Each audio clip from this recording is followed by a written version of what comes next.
Hello friends, నేను మీ మమత తెలుగు వ్లాగ్స్కి స్వాగతం.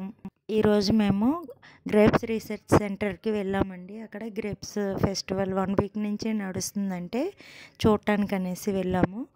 ఆ గ్రేప్ ఫెస్టివల్ గురించి మీకు ఒక అప్డేట్ అయితే ఇద్దామనుకుంటున్నానండి. దయచేసి ఎవరూ కూడా ఇంకా గ్రేప్ ఫెస్టివల్కి రావద్దు. ఎందుకు అంటే అక్కడ ఆల్రెడీ ఫ్రూట్స్ అన్నీ అయిపోయినాయండి. ఇక్కడ ఫ్రూట్స్ ఉన్నా కానీ కోయనీయట్లేదు, ఎలో కూడా చేయనీయట్లేదు. మేము రిక్వెస్ట్ చేసి చిన్న వీడియో తీసుకుంటాము, ఫొటోస్ తీసుకుంటాము అంటే ఒక పర్సన్ ఉండి ఎలో చేశారు. అంతకంటే అక్కడైతే ఎలో చేయట్లేదండి. దయచేసి ఎవరు కూడా రావద్దు. వచ్చినా సరే ఫ్రూట్స్ కోసుకోవటానికి ఉండట్లేదండి. మనం కొనుక్కొని తీసుకెళ్లాల్సి వస్తుంది. కిలో 500, 400 పెట్టి కొనాల్సి వస్తుంది. దయచేసి ఇది గమనించి మీరు రావాల్సి ఉంటుందండి. దయచేసి సెర్చ్ చేసుకునే వెళ్ళండి. గ్రేప్ ఫెస్టివల్కి డైరెక్ట్ వెళ్ళొద్దు.